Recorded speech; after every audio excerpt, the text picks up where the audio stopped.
All right. Have I enabled chat? Let me make sure. Session settings.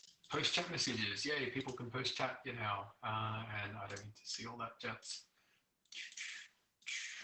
Cool. Okay.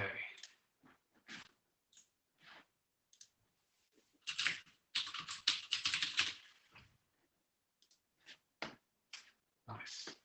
Hey, hello, good people, and welcome to this lecture. We've got a few minutes to spare, so get yourselves comfy.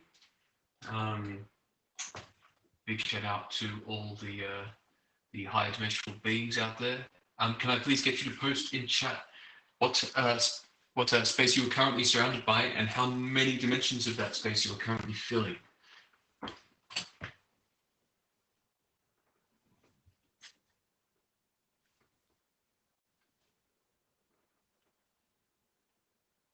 I'm going to go get a cup of tea while we do that. Filling 4 dimensions. So you're feeling pretty good then, are you, Samuel? -2 dimensions. A lot of cool. A lot of higher dimensional beings out there. See, never assume it's 3-dimensional. Never assume. All right, I'm going to get myself a cup of tea, and we will start this stream in 3 minutes.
Alrighty, here we go.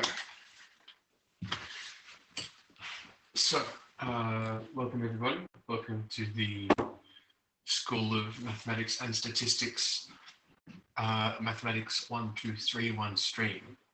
I've got myself my cup of tea with my School of Mathematics and Statistics mug. Never do math without it. And of course, you can win your very own, that needs more time, you can win your very own School of Mathematics and Statistics branded merchandise by entering by entering this week's competition, which is to produce an epic rap battle between 2 math students, or just get crazy with it. Do whatever you want. The idea is it's some two math people talking smack to each other about whether or not they can do math. And I will read them out on Friday. Winning entry gets a one of these fancy mugs. And I'm told I have to do it to a beat. So you're going to see me attempt to render your epic rap battles with backing track. So please get onto it. And send beats. You do not need, you can recommend beats if you wish, and I will attempt to respect those. But right now, let's get into this thing. Linear independence. So, you've seen already that the span of some vectors forms a subspace. So you have some vectors in your hand, you can produce the span of those vectors, which is always a vector space. But in some cases, you can take a smaller set of vectors. So you can produce the same space but with less vectors, as we did in the previous example. But let's not go there. As we've already seen an example of this. Our aim. And we'll do another one right now. Don't forget to record. Yes, thank you. Awesome. Press record. Thank you for reminding me. I had forgotten to record, and then you told me to record, and I'm back. Thank you, everybody. Okay. So our aim is to find the best possible set of vectors to use. That is to say, a set of vectors which is in some sense minimal. To make this idea precise, did we have a lecture Monday? Yes, it's on YouTube. You have to check the post on Moodle. I had to re-upload that video, so if you want to see it, I can probably upload it for you, but I'm not going to. Check the post on Moodle, or someone in chat can post it. So we need this to make this idea precise. We need the idea of linear independence. Okay. Bring my microphone over here so you can all hear me a bit better. Okay, that's probably better. Now consider two vectors in the plane. That is 1, 1 and 2, 2. These are your vectors in your hand. You've got two vectors. Imagine you've got 1, 1 and 2, 2 in your hand.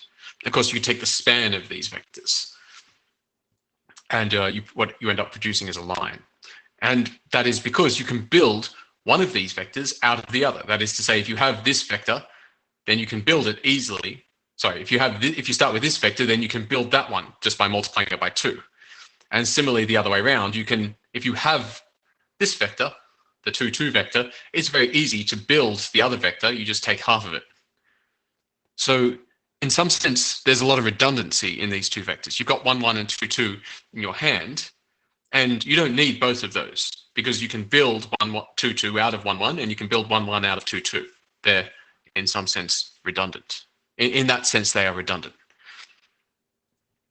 We would say these things are linearly dependent, since one can be obtained on the other, and I might clarify that by taking linear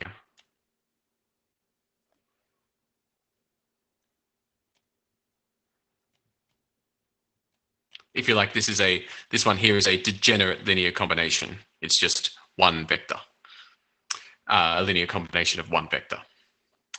Observe that you can't do that kind of thing with these two vectors. 1, 1 and 2, 3 are not dependent. You cannot take this vector and just by scaling it, that respect the vectors, they cannot be degenerate. Observe that these vectors 1, 1 and 2, 3 are not dependent on one another. If I have 1, 1, I cannot build that up with linear combinations to obtain 2, 3. Nor can I take 2, 3 and build that up with linear combinations to obtain 1, 1.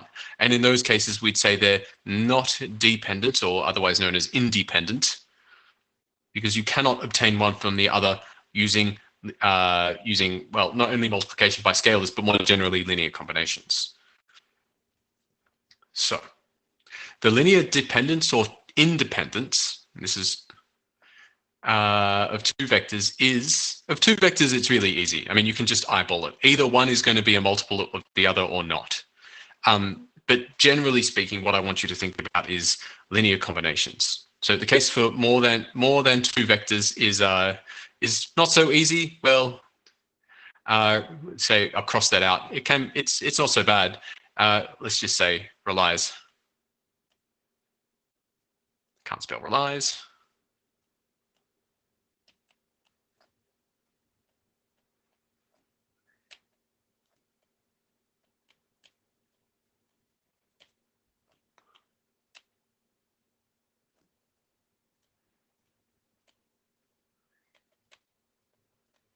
More generally, yeah, strong independent vectors making their own money. Sorry, getting distracted. Consider the set of vectors, this set of vectors here, this set of vectors here. Now, you can think about this vector here as redundant. You do not need this vector because this vector can be built up of this one and this one. I had when I was an undergraduate student, I lived in a share house, and one of our flatmates was a sponge. We called him, I won't tell you his real name, but we called him, let's just say we called him Sponge. And Jeff, we'll call him Jeff. We call him Sponge Jeff. Thank you for the anonymization. Let's call him Sponge Jeff. So Sponge Jeff would sponge everything. So that's why we called him the sponge. He would just absorb your stuff. And for example, milk.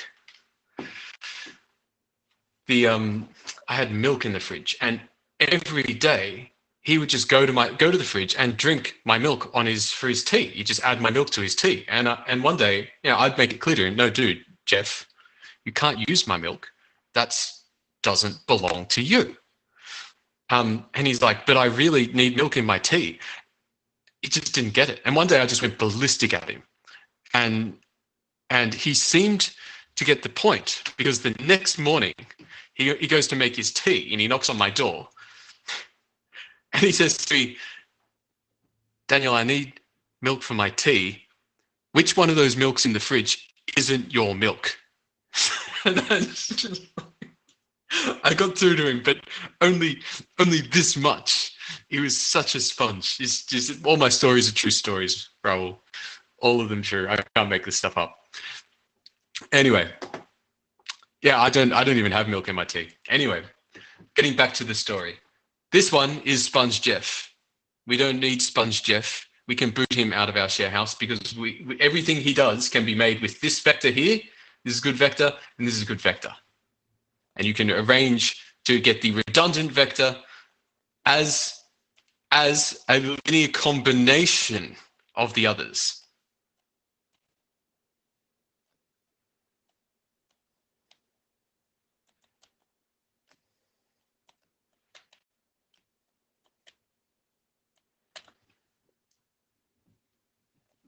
That's the way you generalize it when you have more. That's the general property. This intuition that you might build up as just being vectors being dependent if they're multiples of one another, which you might consider as a simplistic notion of it up here. Generally speaking, it's linear combinations. Can you make the vector as a linear combination of the others? In other words, you could even say that the vector is in the span of the other two. Now we're cooking. Now we're cooking. So geometrically,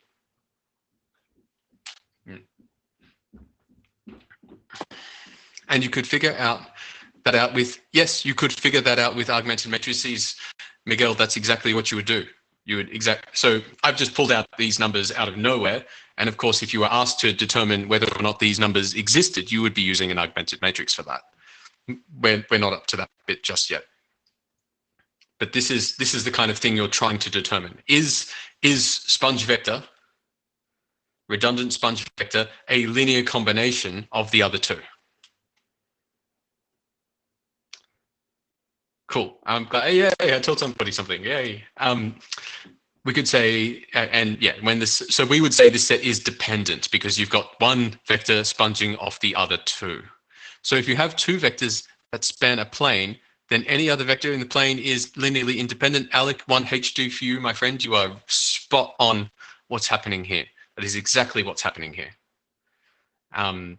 So if you have a plane, if you imagine the plane here, you've got the vector 1, 2, minus 1, and you can build a kind of grid using that one, and kind of grid lines like so. Let's stick that up a bit more like so. You've got this nice chessboard thing going on, and you've got your blue vector like that. These are your two good vectors. They contribute to the household. They pay their rent on time. They don't drink your milk. They do good things, and they point in different directions. And this is your plane. There's your two vectors. That's 3, 4, minus 1. And here is your sponge vector. Sponge vector lives up 3 and 2, 3 times up here, and then minus 1 over there. So here's sponge vector. And if you like, there's a rectangle here. Not a rectangle, parallelogram.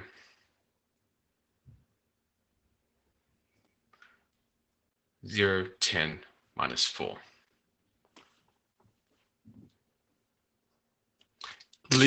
Inside the plane made by the other two.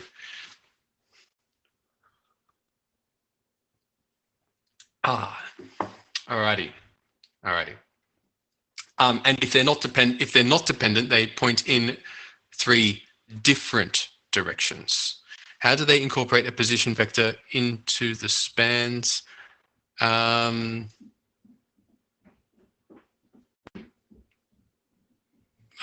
not sure, Daniel, how you put how to answer that question. Yeah, I'm not sure how to answer your question, Daniel. Could you reframe your question, perhaps? Okay. While you're thinking about that, I'm going to get on to over here. So notice, and it'll become important later, that we could have rephrased the question about whether or not we could have taken this expression here and rewritten it this way. Just by shifting everything to the left and having zeros on the right. And this is a nice way to rephrase your questions, because essentially it gives you this standard shape of that all your questions about dependence and independence can have. Hello, Shady. And that standard shape is this one here. So what you want to know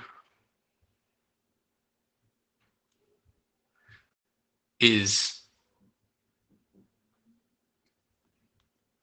can you solve this equation? Can you solve this equation in such a way that alpha 1, alpha 2, alpha 3 are not all 0? You see, if you're just walking along the street, you're having a good day, and someone gives you this handful of vectors and says, is there any redundancy in my vectors? What you can do is form an expression like this, and then solve that expression and determine if there is exactly one solution where all the alphas are 0. Of course, there'll always be that solution when the alphas are 0. It's a very easy equation to solve, to find a solution, but that's not the interesting one. The interesting question is, are there non-zero solutions to this? And if there are non-zero solutions, then you've got redundancy. Like non-zero solutions like -1, -1, and 3.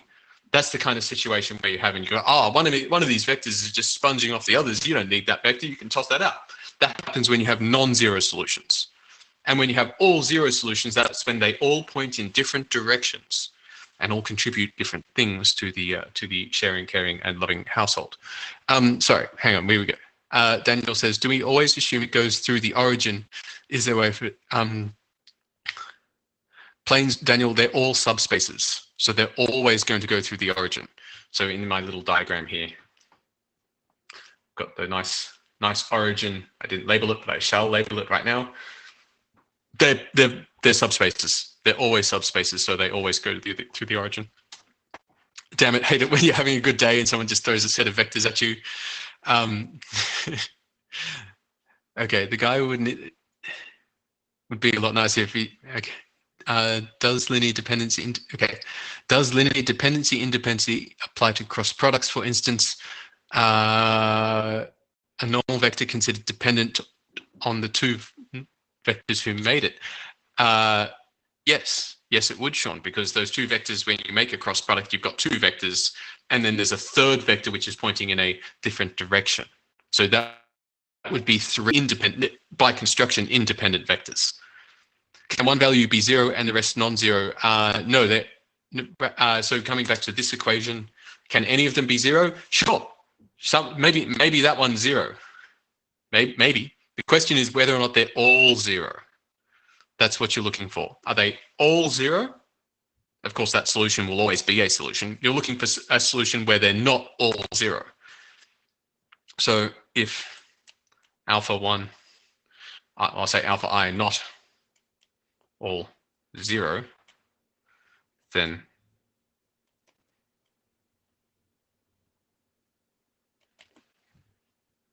so if then dependent. Sorry, dependent. If alpha I all 0, then independent. Cool. So if the solutions are not 0, they are dependent.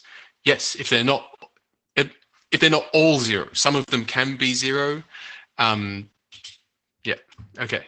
A petition to remake 1231 in the style. Hold on. In the style of Ring Fit, but instead of being a fitness game, you must solve the math problems featuring the guy who throws vector spaces. Okay, I don't know what Ring Fit is, but I'll have to look that up. If it's linearly independent, then there should only be one solution where they're all 0. Kai, again, you're teaching this course now, mate. I'm just going to repeat what he says. And if you have a parameter, in it, then they're dependent on each other.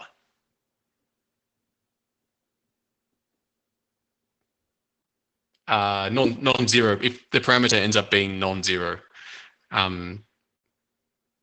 Yeah, I think I see what you mean there. Yes, if you have a free parameter, if you like. Yep, I see. Okay.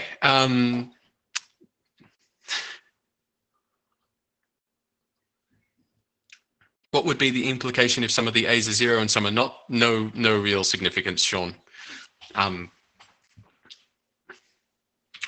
Yeah, don't read too much into that. Okay, it doesn't mean much. There's no real significance in any individual one of them being the alpha i's being 0. Just you want to know if they're all 0 or all not 0. It's exactly, Sean. It's either all of them 0 or not, making them independent or dependent. That's all there is. Okay, and pretty much that's exactly what we said just here in this lovely definition. All that stuff. Either they're all 0 over here, making them independent, 1, 2, 3, n, all of them 0, that means they're independent. And if that's the only solution, they're necessarily all 0. Okay, we'll get onto some examples soon. But because we can rewrite our, because we've rewritten our question to be in this lovely form, where a linear combination of vectors equals 0, it means we can solve all questions involving linear dependence and independence of vectors by solving a system of linear equations, this one right here. So all our questions about dependence and independence really just boil down to row reduction.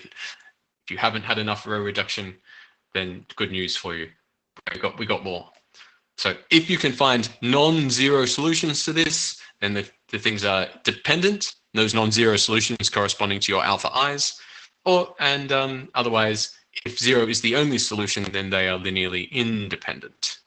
Linearly independent. You may also like to think of A inverse exists. So, and AX equals 0 implies X equals A inverse of 0 equals 0. So that's another way of thinking about this. If you're inclined towards functions in inverses, you might like to think that when A inverse exists, then the columns are independent, and specifically AX equals 0 means that X was 0 all along. So that's another way you can attack this same question. Okay. I think it's better if we just get on with an example. Show these vectors are linearly dependent. Alrighty. So let's start off by saying the definition. Always a great place to start if you're coming up to something that you say. In fact, it doesn't matter how long you've been doing this. Always a great place to start is the definition.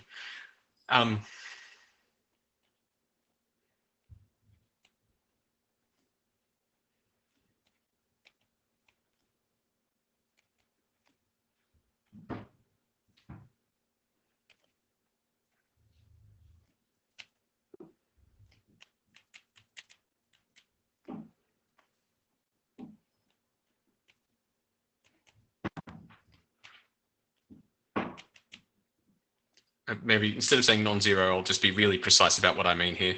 A solution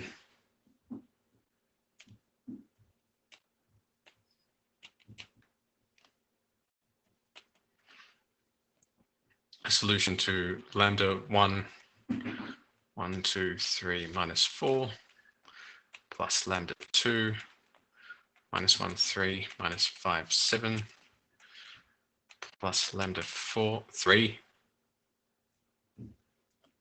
2, 8 minus 4, 3 plus lambda 4, 2, 13 minus 6, 6 equals 0, 0, 0, 0.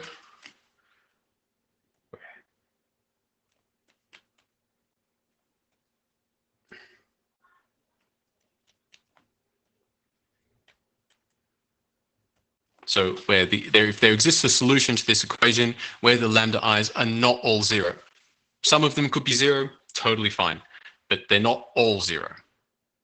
Okay, how do you solve an equation such as this? Determine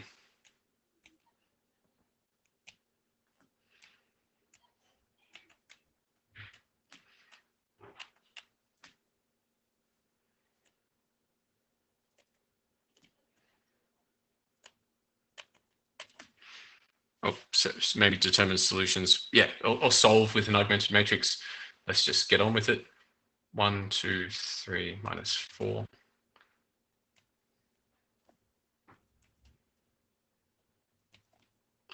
Add 2, 8 minus 4, 3, 2, 13 minus 6, 6 bar 0, 0, 0, 0.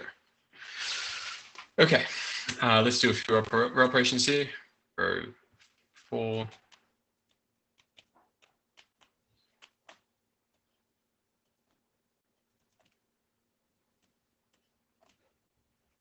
It's going to be 0. 7 minus 4 is 3. 3 minus 8 is minus 2. 6. Hang on. 3 plus 8 is 11.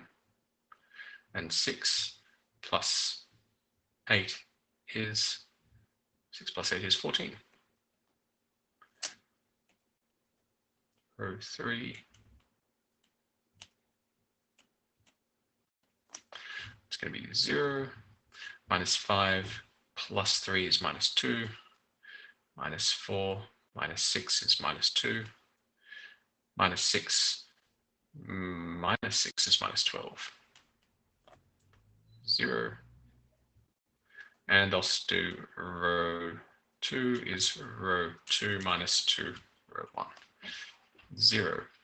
That's going to be a 5.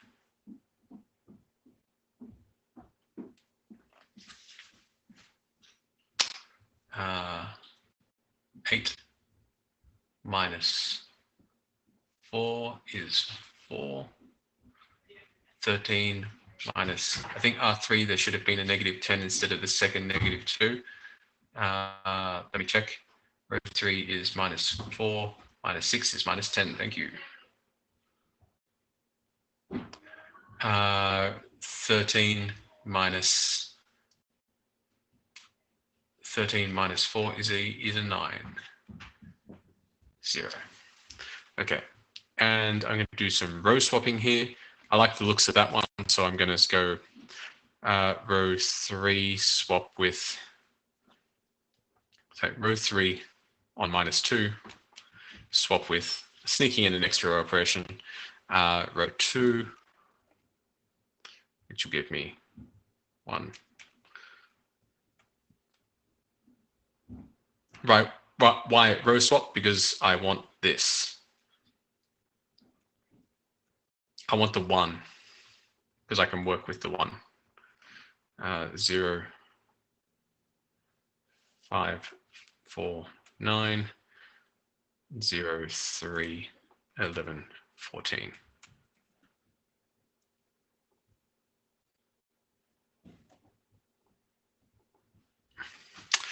And I should be just one more row operation away, I think. Row, let's do this one. Row 3. Daddy, I yeah. can see the end of today when it's my turn. Call Thomas with the server details. Sure, man. My son's just organizing me so I start the Minecraft server so he can play Minecraft with his so he can play Minecraft with his friend.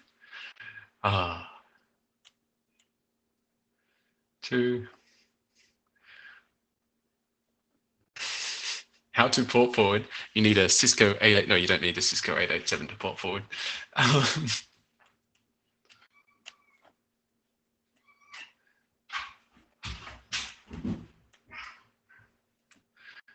0, 0, 0.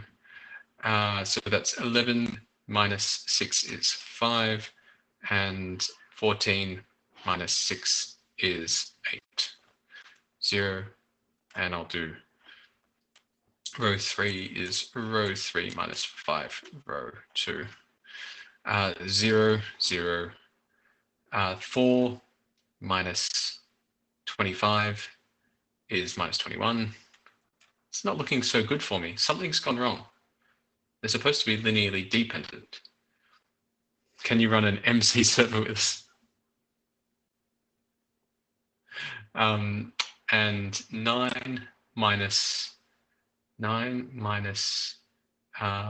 36 is minus 9 minus 36 is minus 27. 0. The 5 in row 4 should be 21. Should it? Should that be 21? Let me check that again. 11. Oh, okay. Yeah, I think I did something wrong. I think I looked at the 4. 11 minus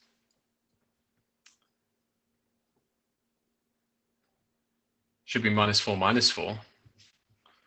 in R4. Let me just make sure. 11 minus 15 is minus 4, and 14 minus 16 minus 4. No, minus 2. 14. Oh, it's 14 minus 18. Yeah, okay. And in this one, is that 20? 27 is probably not right. 9 minus 30 is minus 21. Okay, here we go. There we go. It's looking good now, people. We're okay. Everything's totally fine. One more row operation. Row 4 is row 4 minus, check this one out, 4 and 21. 4 over 21, row 3. It's the only time you'll see me use fractions in a row operation. 1 minus 1, 2, 2 bar 0, 0, 1, 5, 6, 0, 0, 0, and I'll even do row 3 equals row 3 on minus 21, 1, 1, 0, 0, 0, 0, 0, 0. Okay, yeah, Maple never lets you down. Let us pause to appreciate row echelon form. Leading term, leading term, leading term, a row of zeros which you can effectively ignore. That means that you can choose lambda 4 any way you like. The parameter for lambda 4 can be any way you like. So at this point, you can say there are infinitely many solutions.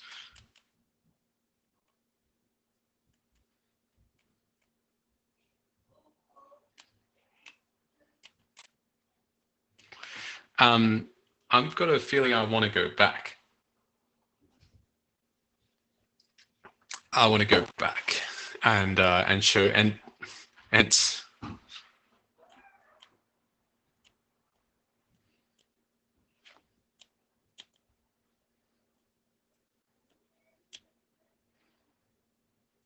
you can just say the vectors are linearly dependent.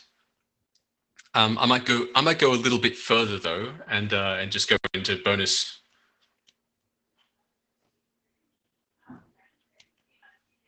No, not bonus material. I'm just going to say bonus. What do I want to say here?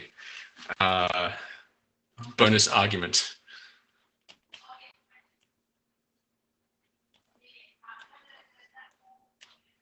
So we're going to go even further, all the way down to reduced row echelon form, and actually solve what these things are. Row 2, 2 minus 5, row 3, and row 1 is row 1 minus 2, row 3. That gives me 1 minus 1, 0, 0, bar 0, 0, 1, 0, 1, 0, 0, 0, 1, 1, 0, 0, 0, 0, 0, 0. All you computer scientists out there should be very happy with my nice, very simple matrix. One more thing I'm going to do is row 1 is row 1 minus row 2. 1, 0, 0, minus 1.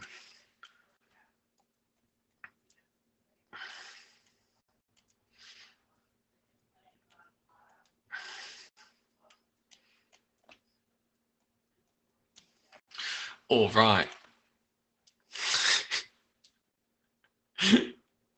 Leading term, leading term, leading term.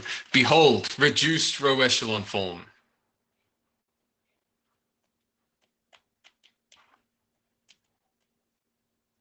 Which is my favorite row echelon form.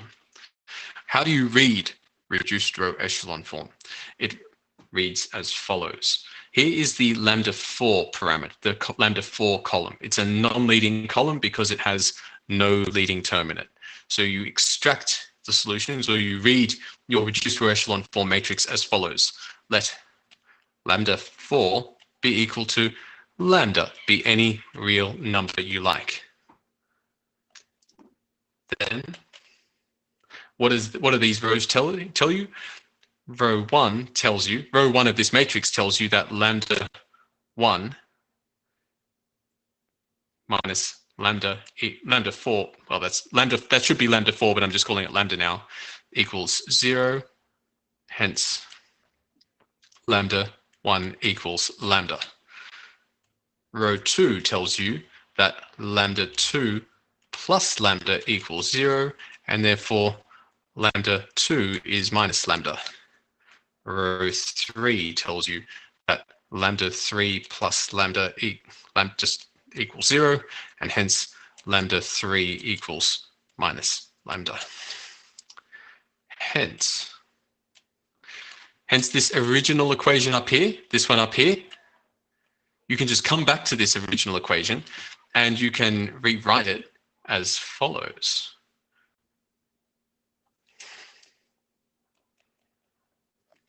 Just going to make that a bit longer. There we go.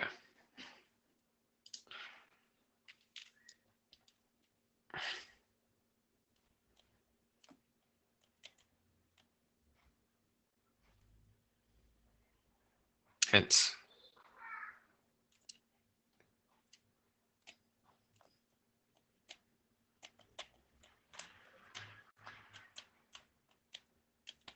so that equation, this one here, is, well, lambda 1 is just lambda. 1, 2, 3 minus 4. Lambda 2 is just minus lambda. Minus 1, 3, minus 5, 7. Minus lambda 3 is just lambda, so there's a lambda there. 2, 8, minus 4, 3. Plus lambda 4, which is just lambda. 2, 13, minus 6, 6. Equals 0, 0, 0, 0. For all lambda, any old lambda you like, for any lambda you like, including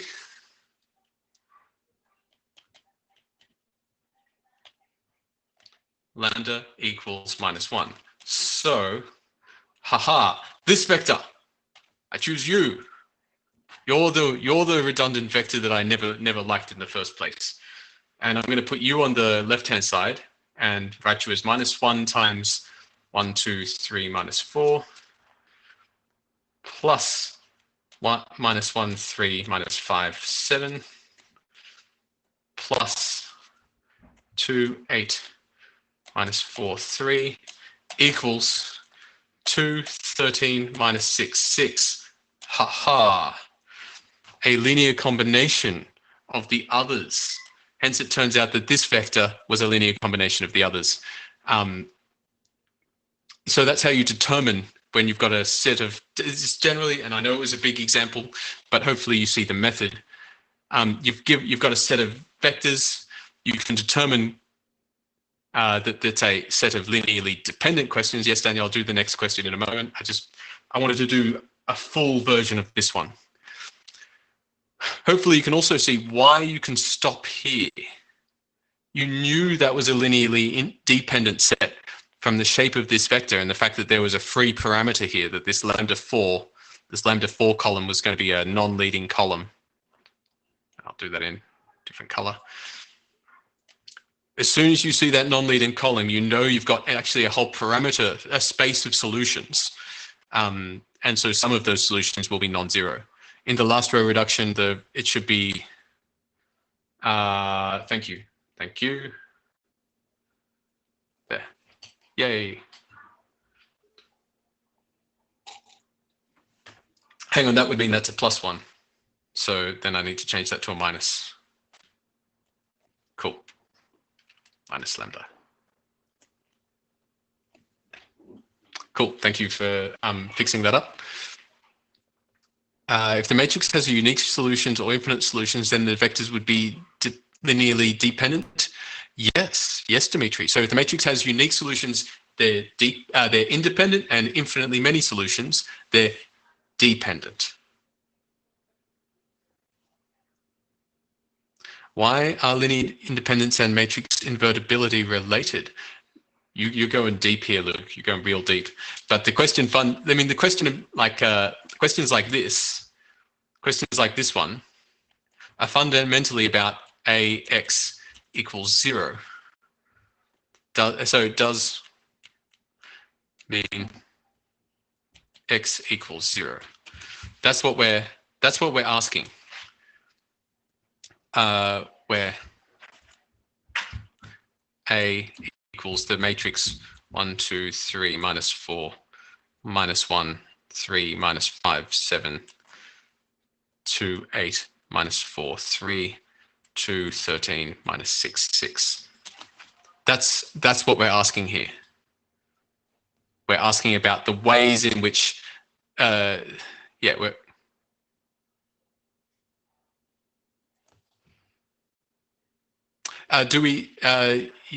Yugi said wants to know if you have to include the bonus argument in the exam. No, you can stop right here. You can stop here in the exam. So exam, stop. I just wanted to go a little bit further so you can see why you can stop here. Oh, sorry, Georgia asked earlier, but got lost in chat. Why is it just lambda 4 that is redundant? Why not L3? Yes, yes. So Georgia's onto something here. Yeah, and the boat. Yeah, okay. So you can just stop there. I just wanted to explain to you why you can stop there.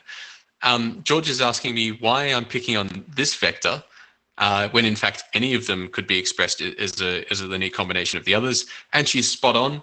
I just didn't like Ed because he sorry, said his name. Damn it! I just didn't like that guy. I forgot what we called him. Because he kept taking my milk, and it was purely arbitrary that I didn't like that. And there's Sponge Jeff. Sorry, Sponge Jeff. I just didn't like Jeff because he kept stealing my milk. No, and this question, I'm getting distracted. Any of the vectors could have been chosen to be kicked out to reduce that redundancy. Any of the vectors. It just so happened that this one was the last in my list, and so I picked upon it over here. You could, if you throw that out, then you get a linearly independent set. But you could equally as well have thrown this one out. Maybe this is the vector you didn't like. You could throw that one out as well, and you get an independent set.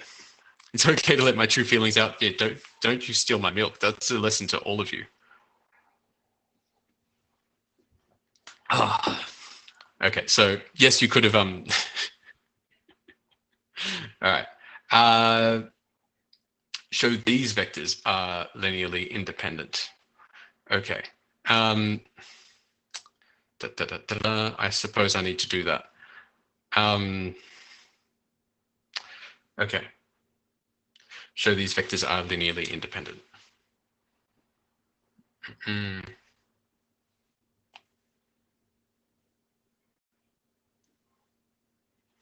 Maybe we can make it bigger. Here we go. Yay, bigger. So this question is exactly the same thing. We don't need that bonus argument anymore. The bonus argument was just to see exactly how I could express one vector as a linear combination of the others. The question did not ask you to express one vector as a linear combination of the others. It only asked you if that was possible. And you knew that was possible from the row echelon form. So this time we're just going to go to the row echelon form and leave it at that. And you will know from the row echelon form what to do. If am I using Linux? Yes, I am. Okay. What do you do if you're given only 3 vectors in R4 or 2 vectors in R3? Indeed, you do exactly the, Kai, I'm showing you the procedure. The procedure works no matter how many vectors they give you or what space you happen to be in. The procedure always works. Your matrix is just of a different shape. And sometimes you can do things with the shape. Kyle, I'll ask you a question. What happens if you're given 4 vectors in R3 or 3 vectors in R2? So sometimes you can figure stuff out just based on the shape. But generally speaking, the procedure, generic, always gets you home.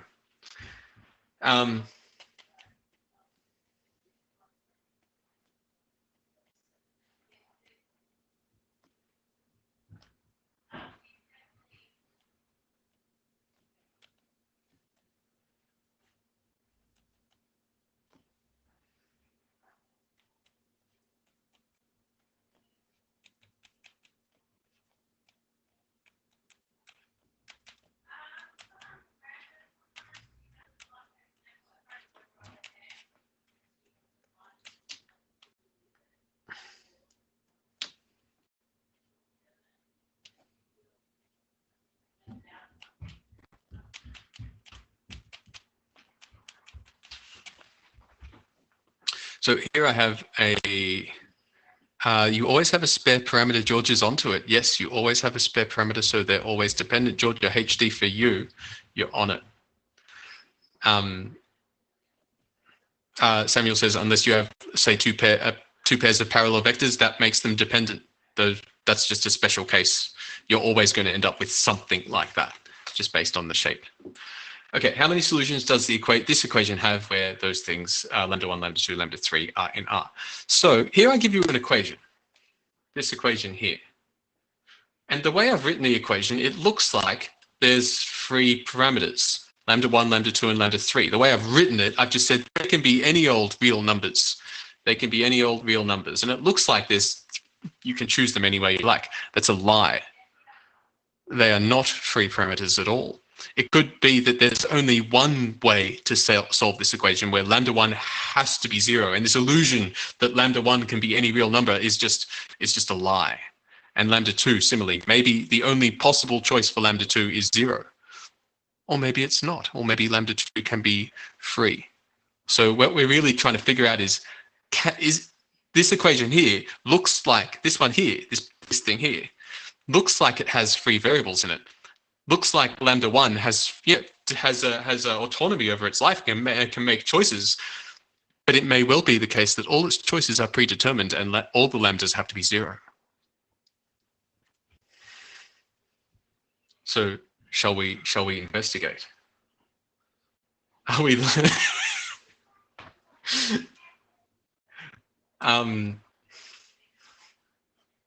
Okay, how many solutions does the equation have? Are you 0? You're assuming 0 exists.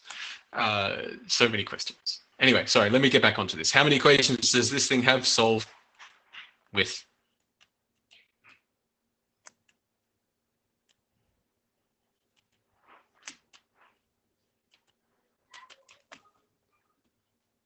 One, 5, 6, 2, 7. This one.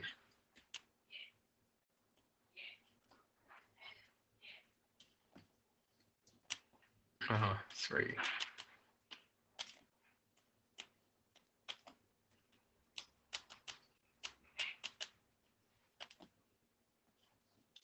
One, 2, minus 1. 0, 7 minus. Hang on. Minus 5. So 7 minus 10 is minus 3. 2 minus 5 is minus 3. 0. It's going to be 0. 1 minus 6 is minus 5. And 9 minus 6 is positive 3. It's a minus 2. Which one is minus 2? The 3 should be a minus 2. There's so many 3s. First matrix. Hold on. I copied it down wrong. 1, 5, 6. That's a minus 2. Oh. Okay, thank you. Oh, no, I killed everything. Got the big eraser on. Little eraser. There, okay. Minus 1. And that's minus 2, minus 5 is, sorry, minus 2. Minus 2 plus 5. It's still minus 3. Positive 3. What have I done? It is 3, yeah. Freaky. Okay. Bottom row should be minus 13. What am I doing? I'm doing it all wrong. Minus 1. Minus 6. It should be minus 13. Doing it all wrong. And 9 plus 6. 15. Wow. Okay. Yeah, I'm thinking back to my share house days. Row 2 is row 2 over minus 3, which will give me 1, 2, minus 1 bar 0, 0, 1, minus 1, 0, 0, minus 13, 15, 0. And row 3 is row 3 plus 13, row 2, 1, 2, minus 1, bar 0, 0, 1, minus 1, 0, 0, 0, 2, 0. Behold, my row echelon form matrix. It also tells me that there is a unique, this tells me it's the unique solution, hence star has only one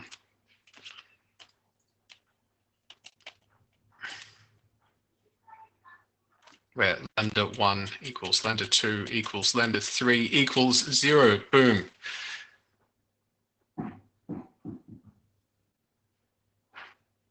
And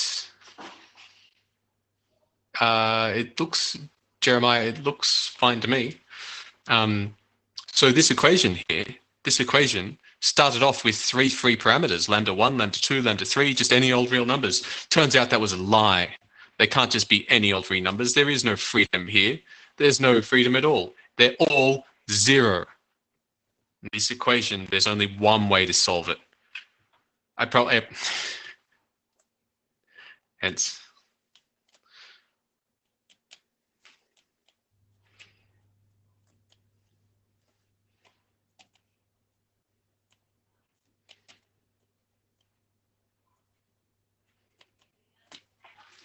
All right. This question here is very similar. What happens if there's no solution? Can you ever have no solution? Remember this, okay, so imagine there's some crazy vectors here. You don't exactly know what they are. You're asked to solve this equation. You're having a good day. You're walking along and someone says, solve this equation for me right now. Give me a solution. You just don't even break a sweat. You just say all the lambdas are 0. And that's a solution. It's always going to have a solution. Being able to solve this question isn't going to give you the big dollars and the Nobel Prize. It always has a solution. Finding a solution is trivial. Knowing if that's the only solution is what's hard. Well, not hard, it requires a little bit of work. Knowing if these lambdas are free to be any old number that they want to be, or if they're all 0. Can the lambdas grow up and live fruitful lives and be any value that they want to be? Or is it a lie and they're all 0? That's what you have to determine. There'll always be some solution. Well, the last column will always be 0, so exactly, it can never be leading anyway. That's another way of thinking about it. Absolutely. So, show that set is not linearly dependent. I might leave that one for the next lecture. Yeah, let's leave that for the next lecture. Maybe I can say a few words about it. This is not going to be linearly independent. Perhaps you can see from the shape of the matrix I get here. Remember, I'm going to be solve.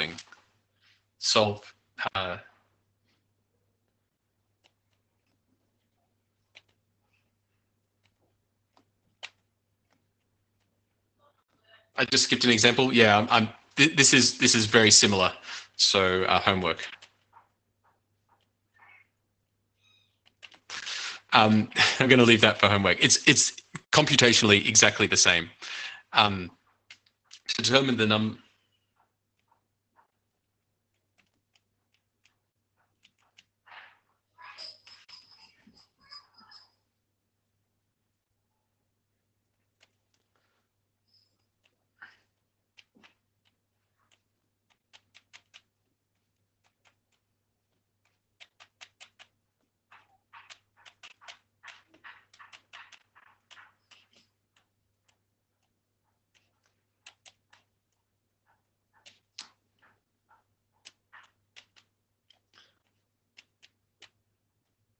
Solve.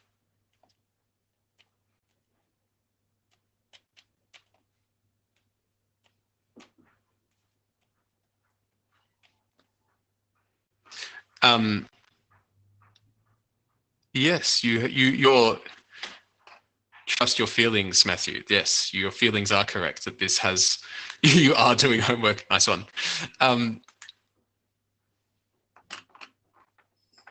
How many of the columns in this matrix, how many can be leading columns?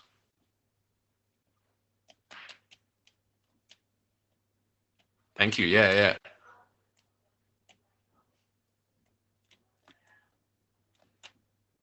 So maybe say at most. I'll answer. You've already answered my question, so I don't need to answer. I don't need to write the question. I'll say at most 3 columns can be leading.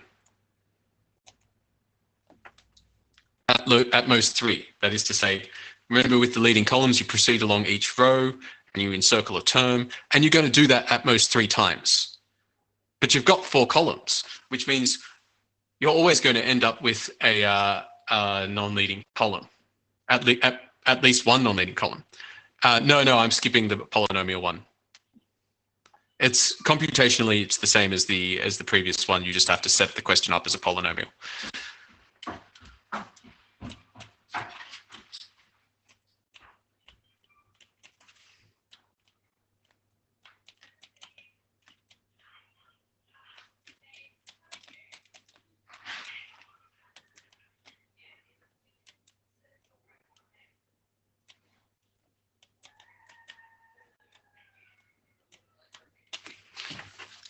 So at least one of the values of lambda is free to be anything it likes. At least one of these lambdas, you don't know which one it is until you do your row reduction, but at least one of them, just by the shape of the matrix, is going to be free to grow up and be a big vector or a big real number and do anything it likes.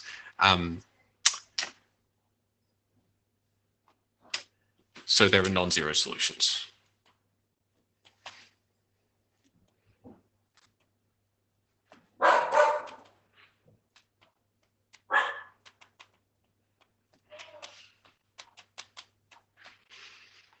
And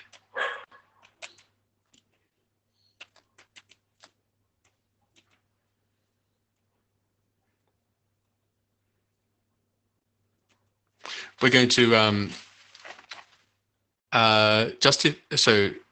got lost in chat. Just to clarify, if just one of the lambdas is 0, but the rest are non-zero, the vectors are still linearly dependent. That's it. Yep. All you need is them not to all be 0. Exactly. So if one of them is not 0 and the rest of them are, sure, that counts.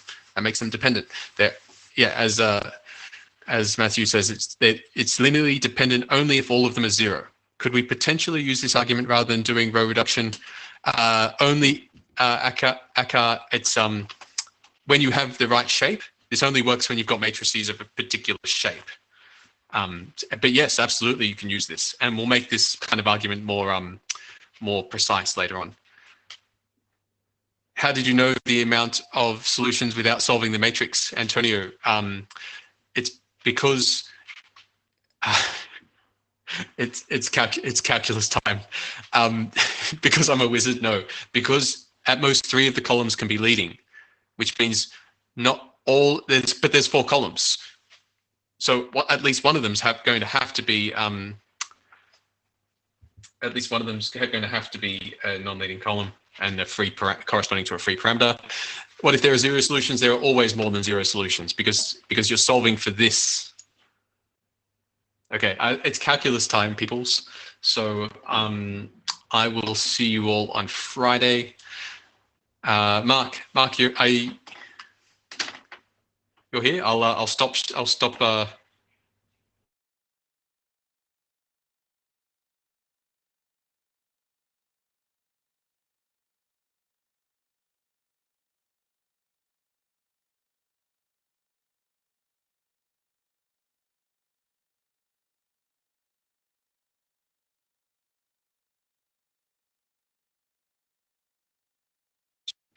Mark or Jay, are you guys ready to share screens and so on? I can see Mark's here. Yep. I'm here.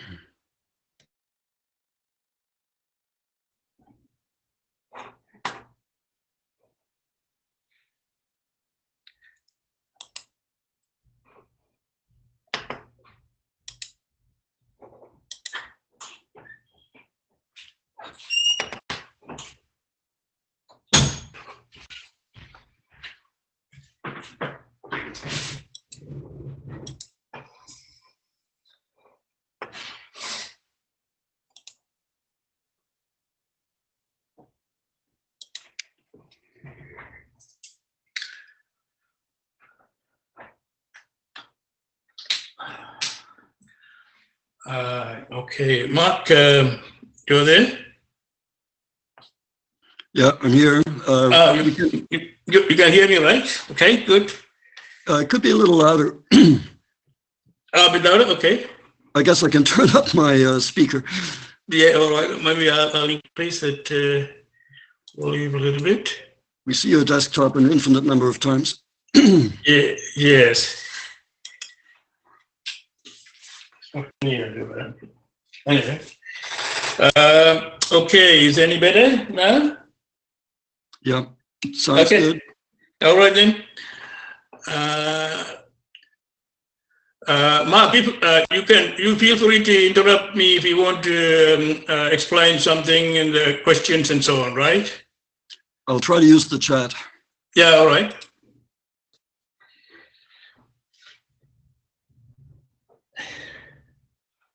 So, okay. Right form. Okay.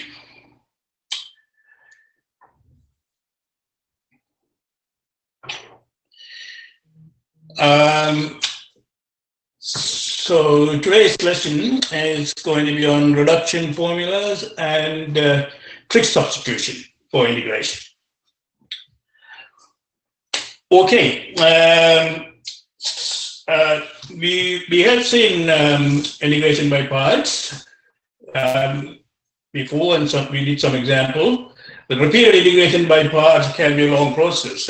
You would have come across repeated application of integration in parts formula. We can shorten the process by applying so-called reduction formulas.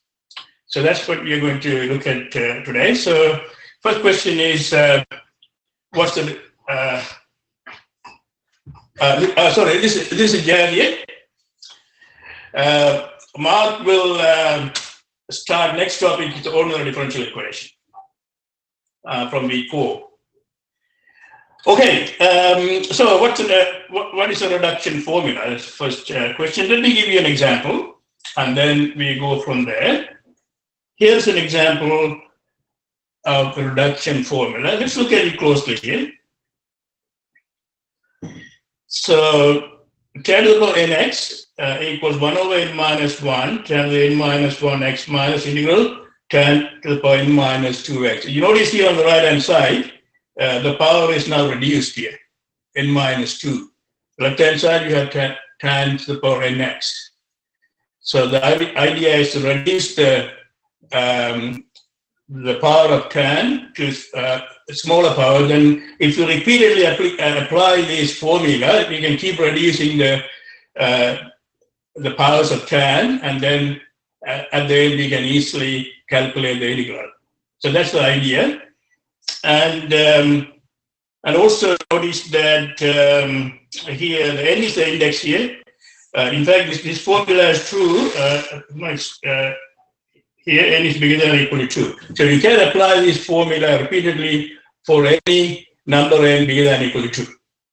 Okay, so I will show you later on how we can derive the reduction formula. First, it is important that you should be able to apply the reduction formula to find integrals here. So we are going to use this, first I'm going to show how we can use this reduction formula to calculate the integral of tan to the power 5x. Okay? So let's apply this. Here's the application. So first we want to find tan to the power 5, right? So let's apply the formula n equals 5, right? So substitute n equals 5. Here on the left-hand side, you get tan to the power 5x equals, so n equals 5 minus 1, 1/4, tan to the power 4x, minus integral tan cube x, n minus 2, 5 minus 2, tan cube x dx. Okay, so now we need to calculate integral of tan cube x. So we can apply this formula, that's called star, for n equal to 3 as well. Can apply for any number n bigger than or equal to 2. So let's apply this for n equals 3 to evaluate this integral of tan cube x. Okay, so put n equals 3 in here. On the left hand side, you get integral of tan cube x equals So 1/2 tan squared x minus tan x. So this 3 minus 2 on tan x dx. So now we have reduced to an integral involving tan x now. So that which we can integrate easily. So that's half tan squared x minus so the minus log of cos x will give you plus log absolute value of cos x. Yes, we will look at it can be even power or odd power. It doesn't matter. It applies to any number bigger than or equal to x. Okay. Yes. Thank you. Now, so now we got tan cube x is written like this. Now we combine these two to calculate tan to the power 5x. So that's 1/4 tan to the power 4x minus tan cube x. That's here, tan cube x here. That gives you minus tan squared x minus log of cos x plus c. So that gives you the answer for the tan to the power 5x. Now, so this formula can be applied. So you can calculate integral of tan to the power 10x or whatever number you want. You can calculate that. Now, the other reason why we look at here the reduction formula, in fact, the computer calculation can be easily done using reduction formula, right? Because the repeated calculation can easily be done on a computer. Okay, so I want to write down, because we need to apply this formula repeatedly. I want to rewrite this. So I need to move up a little bit here so that you can see. No, you don't need to. We will give the formula will be given. We won't apply. Sorry, I need to adjust this screen a little bit here. Okay.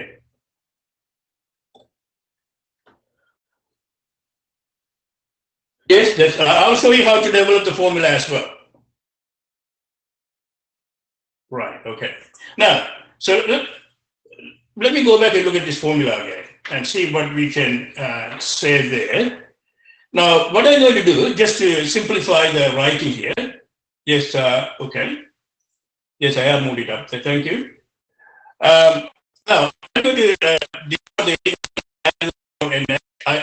n. So that means this subscript n corresponds to the power n here. Okay. So therefore, the reduction formula tan to the power n x dx 1 over n minus 1 tan to the n minus 1x minus integral of tan to the power n minus 2x may be compactly written as the left hand side in equals 1 over n minus 1 tan to the n minus 1. This one, so this is n minus 2. So this n corresponds to, this power of n corresponds to the subscript n. Okay? So we can write integral of tan to the n minus 2x as I subscript n minus 2. Okay? So the reduction formula can be now written as simply the form in equals 1 over n minus 1 tan to the power n minus 1 x minus in minus 2. Okay? So at the moment you see, you notice that it is sitting here n bigger than or equal to 2. You might be wondering why, where that comes from. I'll show you later on the importance of n bigger than or equal to 2 when I derive this reduction formula later on. Actually, you can actually prove this reduction formula in 2 lines. It's not difficult to do. Okay? Where we will look at why we need to have this condition that n bigger than or equal to 2. Okay? So now I'm going to look at another example. Not necessarily for tan. Yeah, so the next example, I'm going to look at actually exponential function.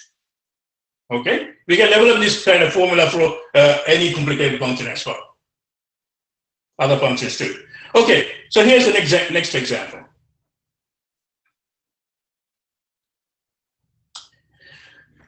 So in this one, we will first derive the reduction formula and then apply it.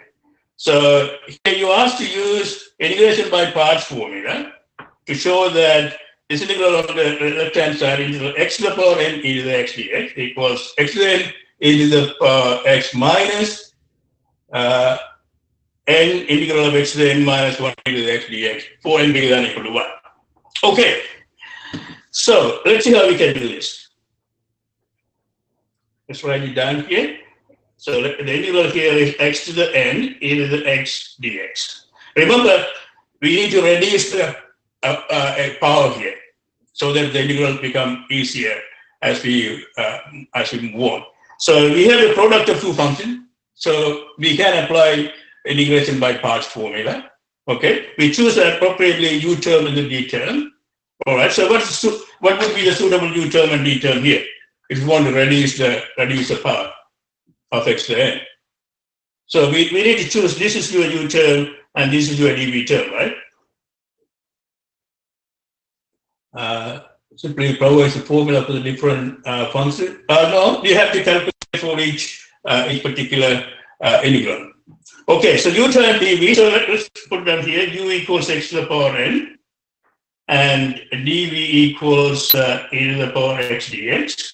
Okay, so then if you differentiate that, du equals n x to the power n minus 1, and here integral of e to the x is e to the x, Okay, now we apply the integration by parts formula, which is uv minus integral v du, right? So u times v, u is x to the power n, so x to the power n e to the x minus v times v equals here e to the x, and du equals n x to the power n minus 1 dx. Actually, it's a dx missing here. Du equals n x to the power n minus 1 dx. That will be dx here. So that gives you the formula which we want, xn e to the x minus n x to the power n minus 1 e to the x dx. So that's how we derive the reduction formula by applying integration by parts. Integration by parts. Doesn't have to be integration by parts for all formula. We will look at other technique as well later on. Okay, so you can actually write them in a simple form. For example, as we did before, we can write say I subscript n equals integral x to the n e to the x dx. So the subscript n corresponds to this power of n. Okay. So then you. Yes, thank you. Yeah, thank you. Okay. So I am going to use this notation here. I subscript n is integral x to the n e to the x dx. So that is then you can write this formula as so in equals xn e to the x minus n. This one x to the power n minus 1 e to the x, right? So that this can be written as in minus 1. So that's the reduction formula we get for this function, x to the n e to the x. Now in the next slide, I'm going to apply this formula to calculate some integral here. Okay, let me move to that, a little bit up there. Here's the example. It's given on your outline notes as well.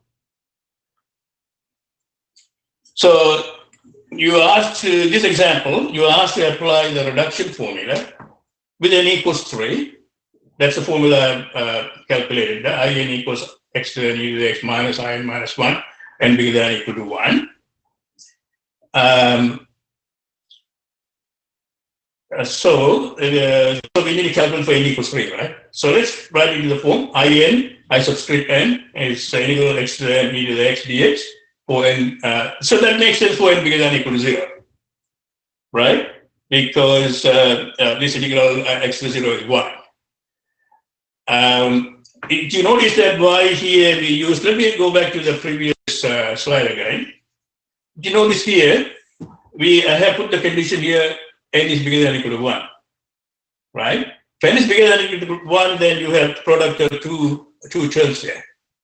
If x n equals 0, then it's a constant, that's e to the x. It's no good, right?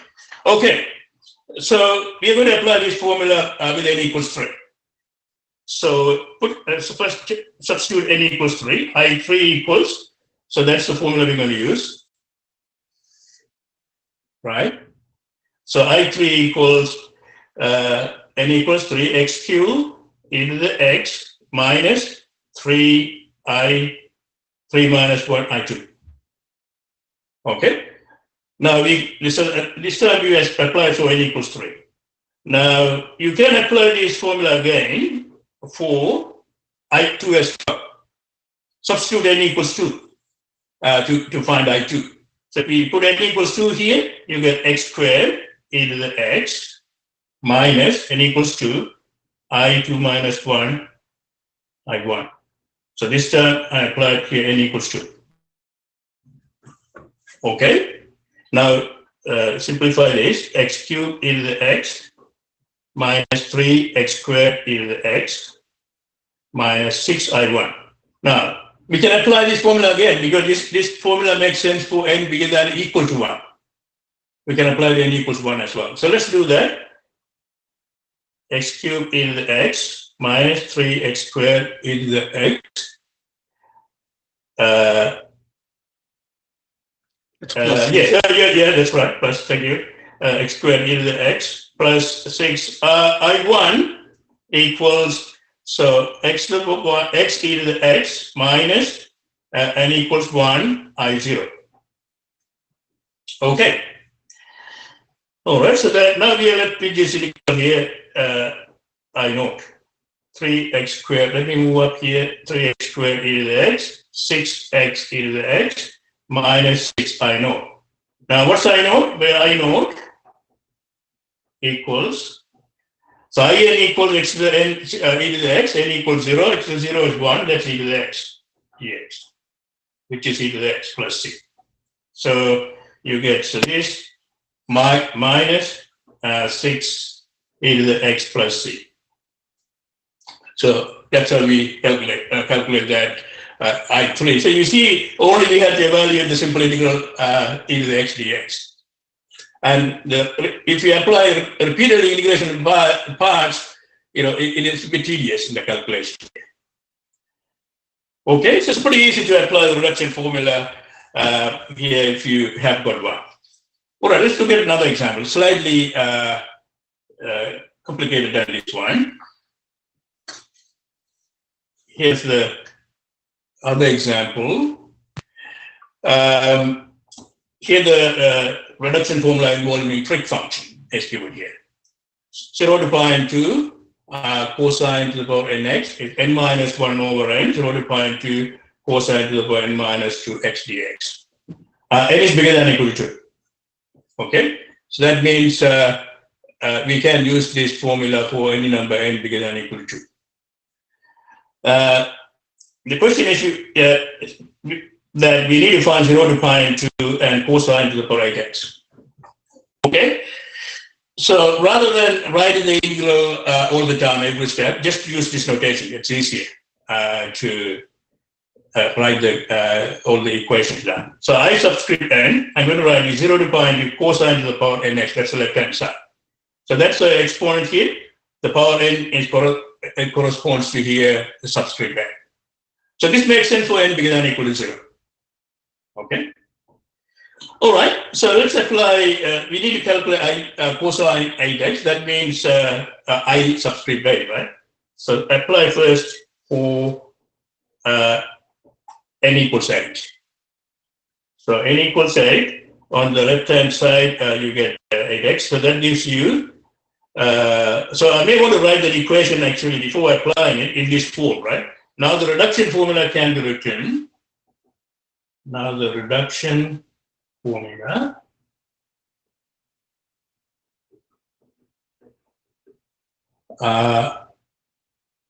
can be written as, let's move up here, can be written as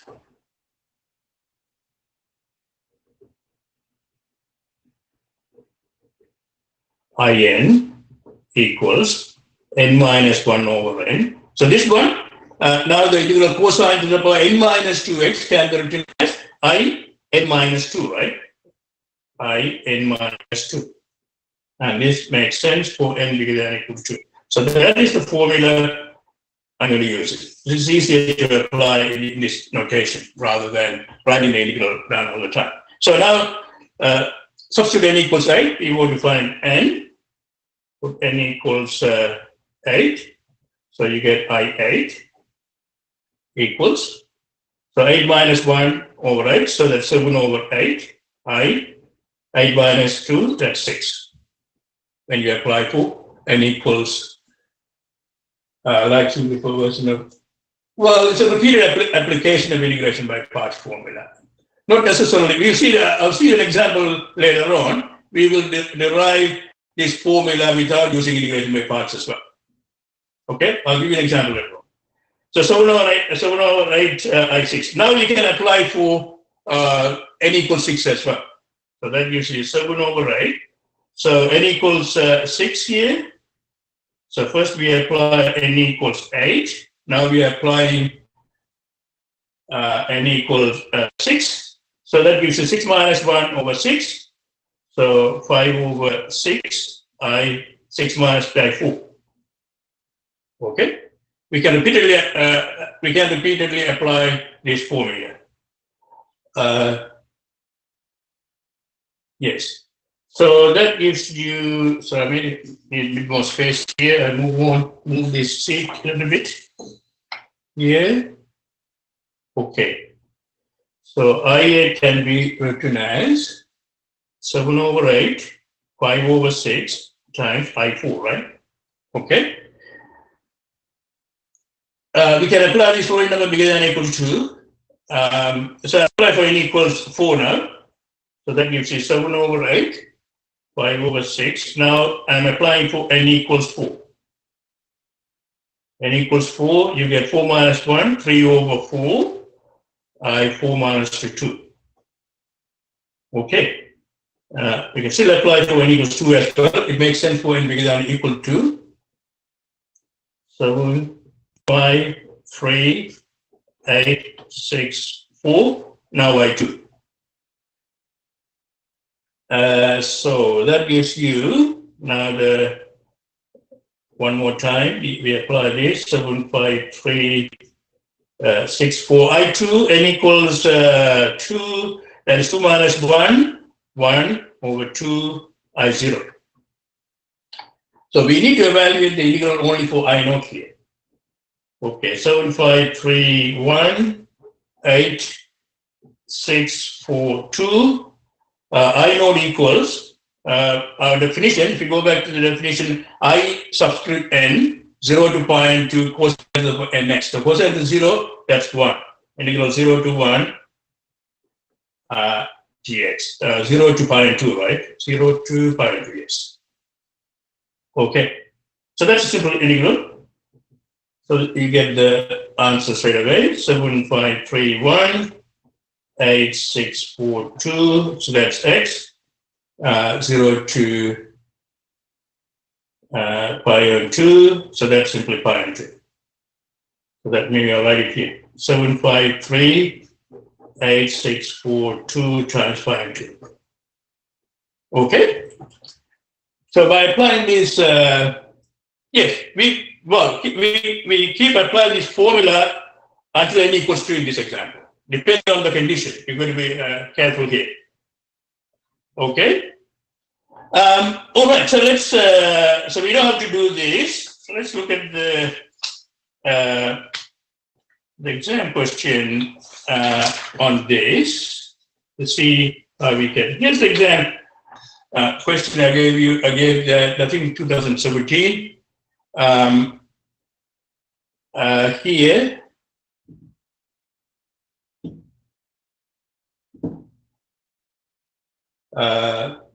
Yes, when you get something simple, you're right. Okay, have a look at this formula. This was it wasn't just 1 actually, 2017. 0 to 1, 1 minus x squared n dx equals 2n over 2n plus 1, 0 to 1. Substitution for I note. See, remember the formula here? In, let me go back to the answer to the next question here. So Alex is asking about where the I note come from. So I note here, that's the definition, right? This makes sense for any number bigger than or equal to 0. So that gives you I0, 0 to 0.2, that is 4 times to the power, that's 1. Okay? So that's 1, that's what I got this 1 dx there. Okay? All right, so have a look at this example, past test question.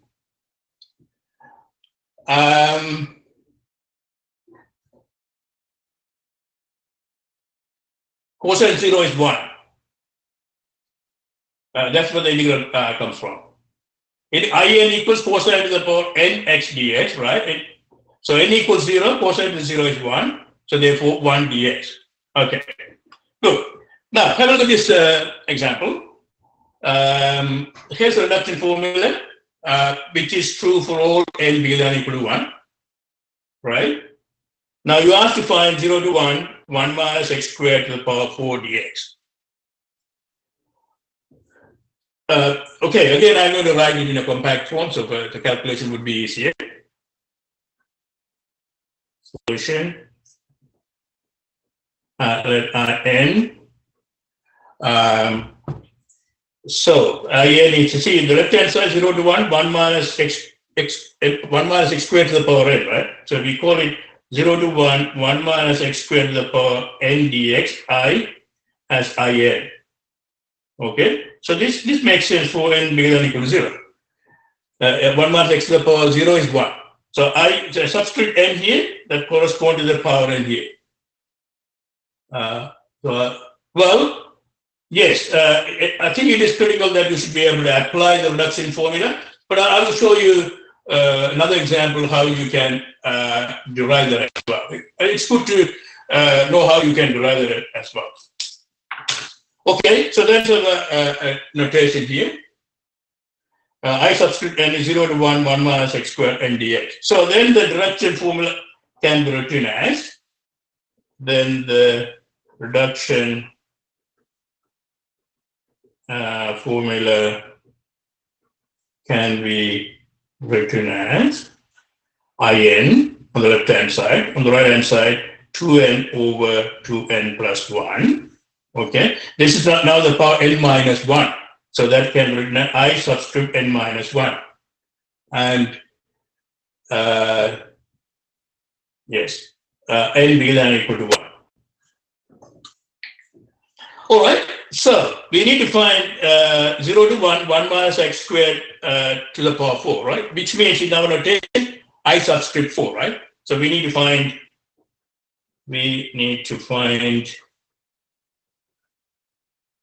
I4. Okay, because 1 minus x to the power 4. So using the reduction formula, apply for n equals 4. So now I'm going to apply first here n equals 4. Substitute n equals 4 here. So that is 2n over 2n plus 1, 2 times 4. That's 8 over 2n plus 1, 9, I, 4 minus 1, I3. Okay. We can apply the formula again for n equals 3 as well. So let's apply for n equals 3 now. Second time, n equals 3. Put n equals 3, that's 2 times 3, 6 over 7, I2. Okay. So the formula is to n bigger than or equal to 1. So we can apply it once again. 8 over 9, 6 over 7, I2 equals n equals 2, that's 4 over 5, I2 minus 1, 1. We'll keep applying until we get a very simple integral to deal with here. So I'll do it here. So that's n equals 2. One more time, 8, let me see here, 8, 6, 4, 9, 7, 5, n equals 1. As 2 over 3 I0. Okay, so yes, the formula depending on the function here. So it turns out it is a reduction of only 1 power in this example. Sometimes it can be 2, sometimes it can be 1. Different formula. Okay, so let's put that. The last calculation here, we need to calculate I0. So I4 equals 8642 9753. I0, our definition tells you I subscript n is 0 to 1. So let me write it here. That's 0 to 1, 1 minus x squared to the power 0 dx. So that is 1. So 8642. 9753, so that is 1 dx, 0 to 1. So that is actually x from 0 to 1, that is 1. Okay, so that gives you, that is what here? 8, 6, 4, 2, 9, 7, 5, 3 times 1. It's pretty easy to apply a reduction formula repeatedly. In fact, in Maple and also the computer, this kind of calculation can be done any power pretty instantaneously. Well, depend, not here, but sometimes you may be able to, yes. Okay, so let me show you one example where how you can derive that formula. So this is the formula I started off. Let's have a look at that same formula. That's the first example I looked at that. I said there is a condition here, n is bigger than or equal to 2. So where did that come from? Well, let's try and derive this formula. Okay. It's pretty easy, actually. It's only 2 lines. So tan to the power nx dx, right? Now, what you can do if you want to reduce the power, well, first of all, you cannot do anything in terms of integration. So we need to, if you can factor out some term, you have at least product of 2 terms, you can do something with that, either integration by parts or substitution or something like that. Okay? So what I'm going to do, I'm going to factor out tan squared from here. So that's going to do, so tan to the power n minus 2x, I'm factoring out tan squared x here, dx. That's the factor. Now, we can only do that if n is bigger than or equal to 2, right? Otherwise, you cannot factor out tan squared. So that's where the condition comes up here, n bigger than or equal to 2. Now, see how you can integrate this. You have tan squared, so you can, using the identity, you can write this as tan squared x is sec squared x minus 1, right? Using the identity.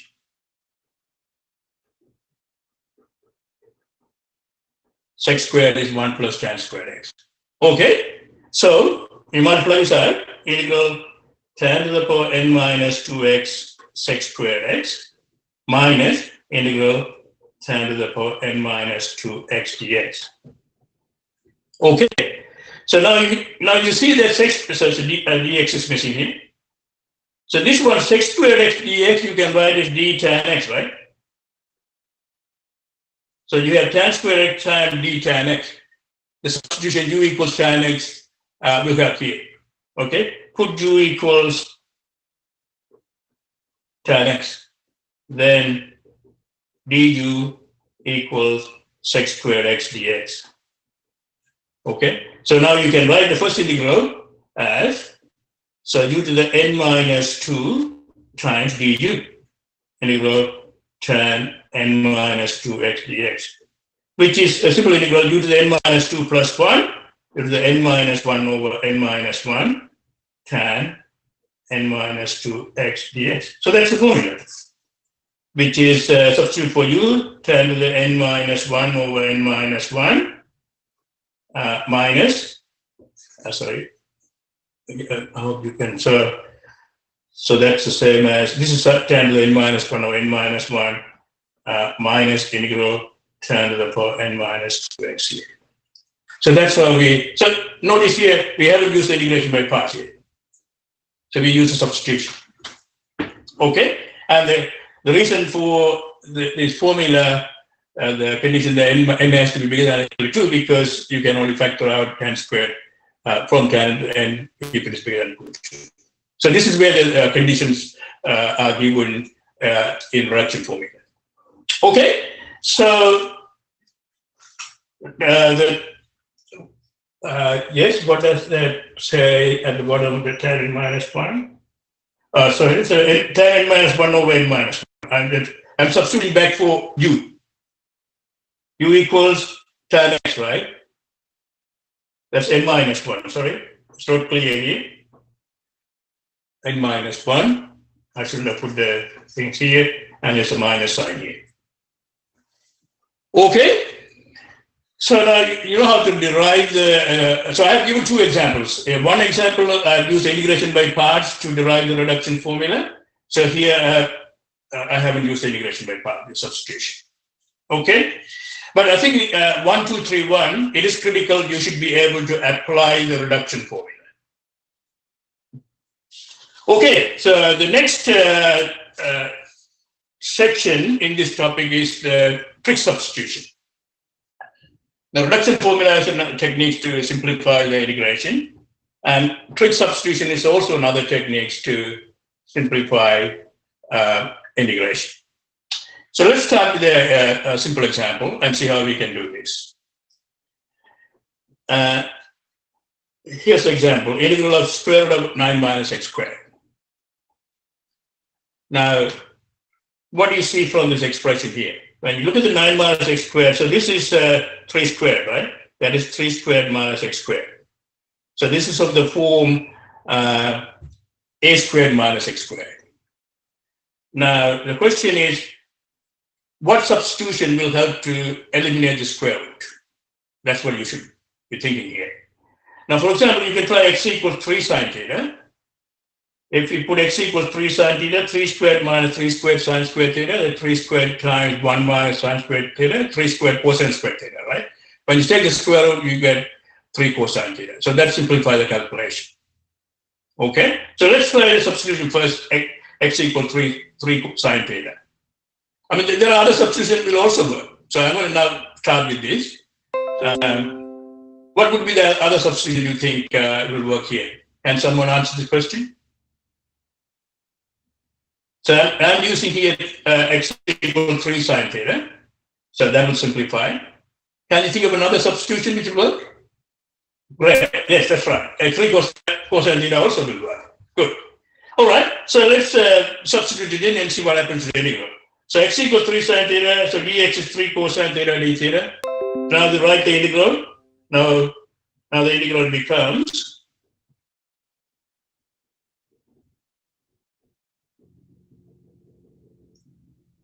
I equals integral. So put it in here, 3 squared minus x equals 3 squared sine squared theta, and dx equals 3 cosine theta d theta.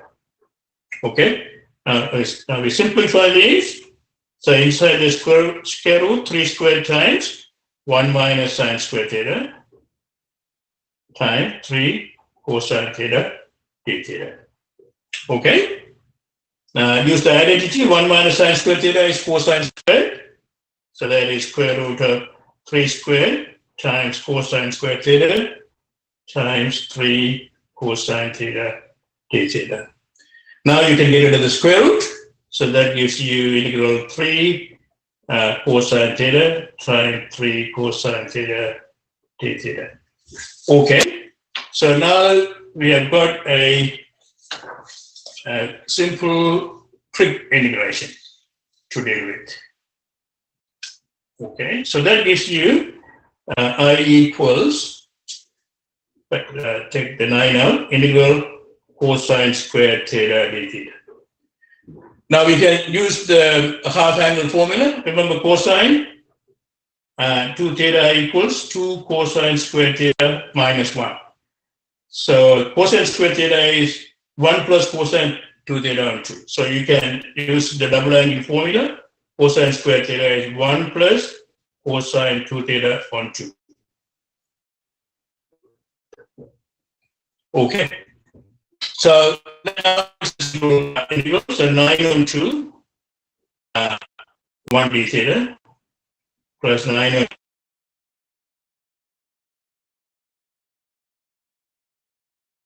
okay. So the first one is easy, 9 on 2 theta plus 9 on 2 cosine 2 theta is sine 2 theta on 2 plus 3. Now the original integral was given in terms of x, so we need to substitute back for theta. So we need to look at that closely. So first you write this here, 9 on 2 theta, so 9 on 2, 9 on 4, sine 2 theta is 2, sine theta, cosine theta, right? Okay, so now to convert this back to the original variable x, we use this reference frame here. our substitution was x equals 3 sine theta, right?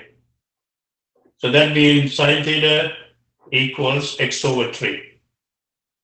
Okay, so you draw a triangle, right triangle here. That's your theta. Sine theta is x on 3, right? So using the right triangle, this one is 9 minus x squared. So using the reference triangle, we can write sine theta and cosine theta in terms of x here. So first one, 9 on 2, sine theta x on 3, so theta equals sine inverse x on 3. Okay, and here 9 on 2, sine theta equals x over 3, and cosine theta, the base is square root of 9 minus x squared over 3 plus c. So that simplifies to 9 on 2 sine inverse x on 3. I move up a little bit here. Yes, x on 3 and cancels out here. X square root of 9 minus x squared over 2 plus c. So that is how you give the final answer in terms of the original variable by substituting back. It's a good idea to use this triangle to convert it back. Okay. Let's do a few more examples.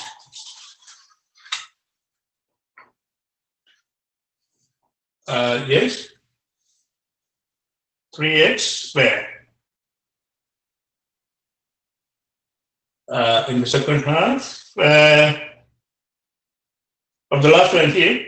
So we have 3, 9 here. So 9 minus x on 3. X on 3, here's 9 on the top. Second half of the last line. Yeah, okay. All right, that's correct. Good. Now let's look at another example. It's a simple one. I'm not going to completely solve this, but I'll leave that as an exercise. Now have a look at this simple example. You are asked to find the area of the ellipse x squared over a squared plus y squared over b squared equals 1. Okay, so here's the little diagram here, ellipse.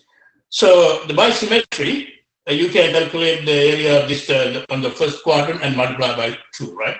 So let's calculate this. So by symmetry,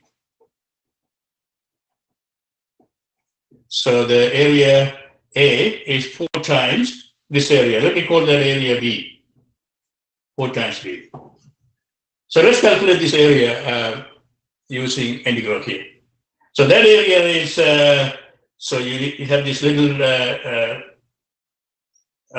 slice there. So that is this delta x, y delta x. You integrate from 0 to, this is A, 0 to A, right? 0 to A, y dx.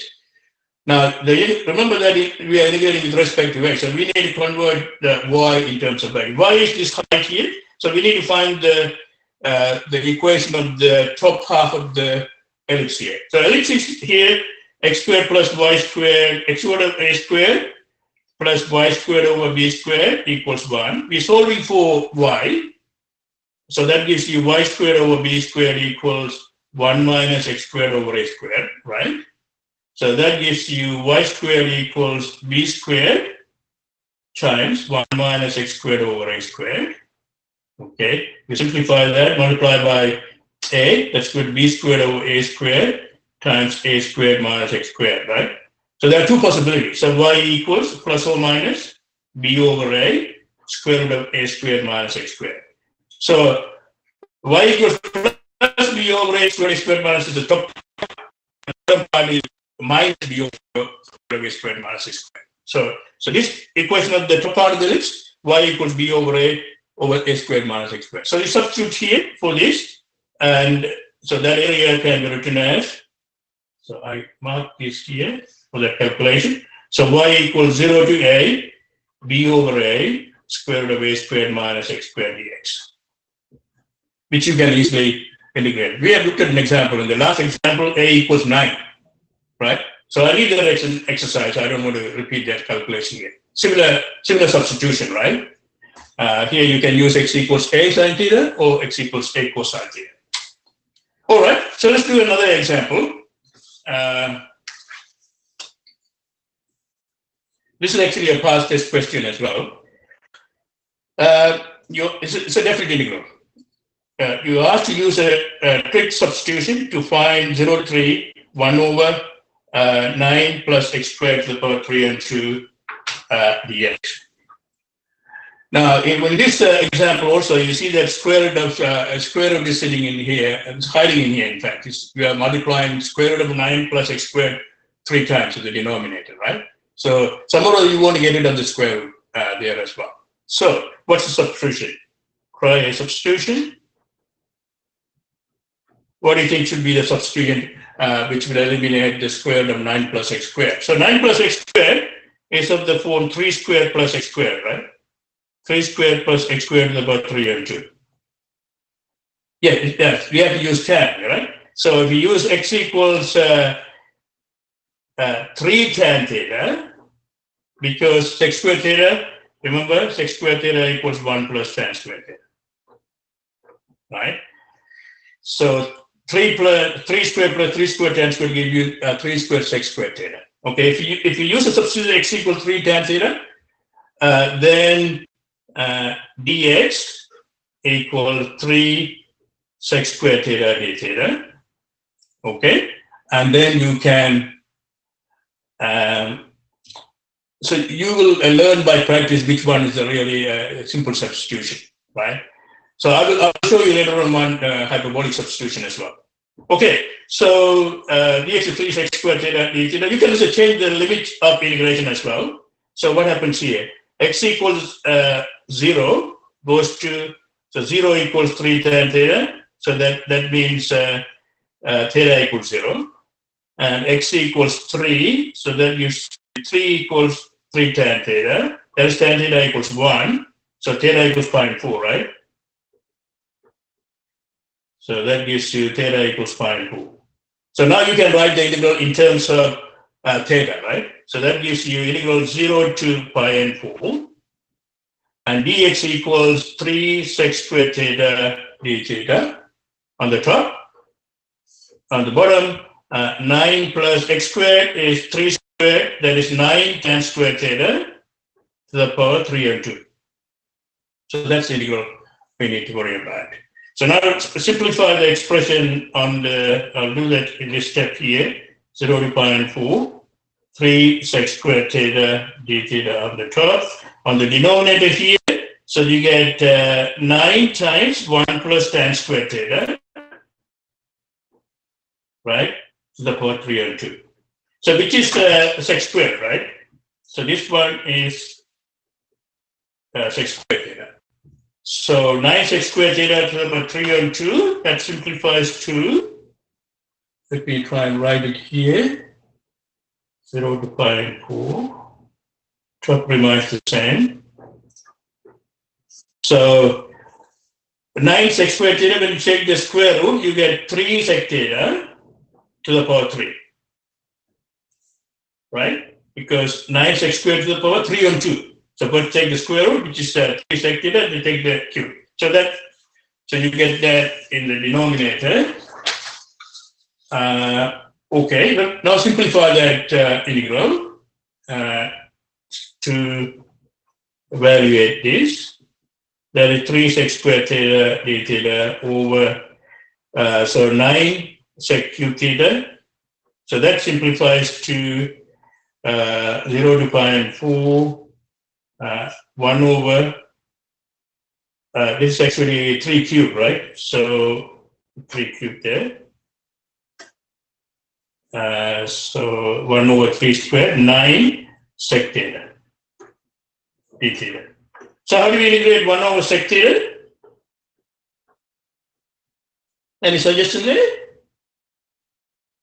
1 over sec theta is cosine theta, right? Correct, yes, good. So cosine theta d theta. So that's the simple integral, 1 over 9 sine theta 0 to pi n 4. So that gives you 1 over 9 sine pi n 4 minus sine 0, move it up a little bit here. So that's 1 on root 2, 1 on 9, 1 over root 2. So that's how we find the integral. Why is it 1/3? Where is that 1/3? Oh, here. Because remember 3 to the power sec cube theta, right? So that is on the denominator you have 3 cube. On the top there are 3 there, so you get 3 squared on the bottom. That's 1 over 9. All right? Yeah, all right. So I just want to give you quickly an example using hyperbolic substitution. Have a look at this one here. Here we're going to use, now look at this formula closely. It's x dx over square root of x squared minus 4. Not to the form 4 minus x squared minus 4. So that is of the form x squared minus 2 squared, square root of x squared minus 2 squared. Remember the formula here? Hyperbolic cos squared theta equals 1. And also both remembering that sine is cos theta and d theta of cos. There's no minus sign here. Okay? There's no minus sign here. It's worth remembering that. All right. So just use the substitution so that we can get rid of the square root.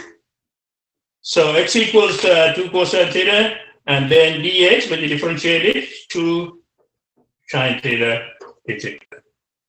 So now rewrite the integral.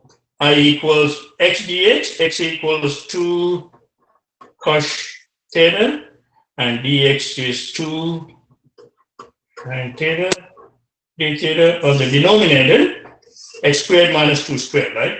X squared is 2 squared, cos squared theta minus 2 squared. So that is the same as 2 squared times cos squared theta minus 1. So it's cos squared theta minus 1 is, this is sine squared. So that gives you 4 on the cos theta hyperbolic sine. On the denominator now, square root of 2 squared. This one is sine squared theta. Hyperbolic sine on the denominator. So that simplifies the integral. It gives you 4 cos theta hyperbolic, and the denominator is 2 sine theta. And you take the square root. So that simplifies to 2 integral cos theta d theta, which is 2 sine theta plus c. Now we need to convert it back to original variable x. Now here we have to use that identity again to convert it. Remember that, so what we are going here, let me rewrite it here. I equals 2 theta plus c, right? So using the identity, this can be written as square root of, remember cos squared theta minus sine squared theta equals 1. Sine equals cos squared theta minus 1 plus c. Now you can substitute for cos. Our substitution x equals 2 cos theta, therefore cos theta is x on 2, right? Cos theta equals x on 2. So that gives you square root of x squared on 4 minus 1 plus c. So that gives you 2 square root of x squared minus 4 over 2 plus c, which is square root of x squared minus 4 plus c. Okay? So that is the answer to that question. Now, what would be the other substitution you can use in this one? Let me go back and ask the question here. We use the hyperbolic substitution, right? Now, let me go back and look at that question, right? Yes, excellent. Matthew, yes, you can actually use you can use trigonometric substitution as well. S can be 2 sec theta. You can do that as well. Yes. Yes, yes, you are right. I'm going to give another example, Ibrahim. So I'm going to give another example based on your suggestion here, just to finish up. where's that example? Let me give you that example. Have a look at this example. It's an interesting one. Is it because there are derivatives of tan? No, because we want to eliminate the square root, right? We use the formula sec squared theta 1 plus tan squared theta. That's why we use that, tan. The sec theta as the identity. All right, have a look at that. This is the last one I want to look at here. This is x over square root of 4 plus x squared. You are asked to find that integral using three different techniques. Using a non-trig substitution, trigonometric substitution, and hyperbolic substitution. By the way, I will be, we have the Moodle session, sorry, the Blackboard collaborative session was booked up to 3:20, I think. So I'll be available a few 10 minutes or 15 minutes after the lecture to answer any question. If you have any calculus question, feel free to ask me while I'm there with the Blackboard collaborate after the lecture as well. All right. So let's have a look at this quickly. X over, I have only 5 minutes here to complete this. The first A. So what is the non-trig substitution what we can use here? Now look, yes, well, yes, you can do that, but the better substitution would be, remember that you have 4 plus x squared is there, right? So if you differentiate 4 plus x squared, you get 2x, right? So you have x dx there. So it is a simple substitution if we use u equals 4 plus x squared rather than u equals x squared. It will be easier. That's also fine, but that's better. So put u equals 4 plus x squared, right? So this will simplify the calculation. Then du equals 2x dx. Okay, now you can write the integral x dx is du on 2. That's half du on the top. On the denominator now, 4 plus x squared, which is u. Right? So that you get simply half integral u to the minus half du. Very simple integral.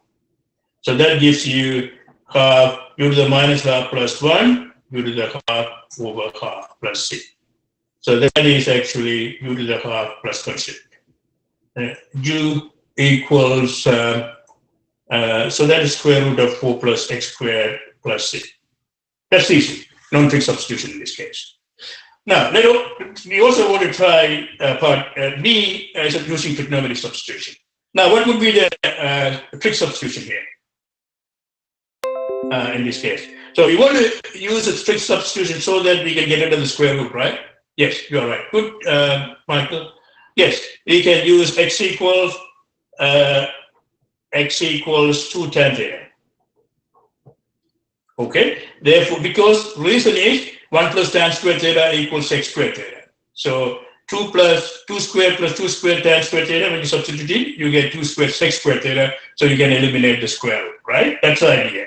So then dx equals 2 sec squared theta d theta. Now rewrite the integral. X dx is 2 tan theta. Dx is 2 sec squared theta d theta on the top. That's for dx and x.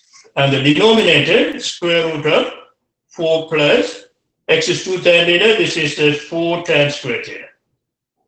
So that is actually 4 times, if I move it up a little bit, yes, 4 times 1 plus tan squared theta, right? Which is 4 sec squared. Yeah. So you can write this here. I'll try and write it here. 4 tan theta, sec squared theta, a theta, over. So that when you take the square root of 4 sec squared theta, you get 2 sec theta. Okay. And let's simplify this. So what do we get here? So that you get 2 there, on the, so one sec theta cancels out. And if I move there, then you get sec theta tan theta d theta. Okay, so that's a simple integral to sec theta plus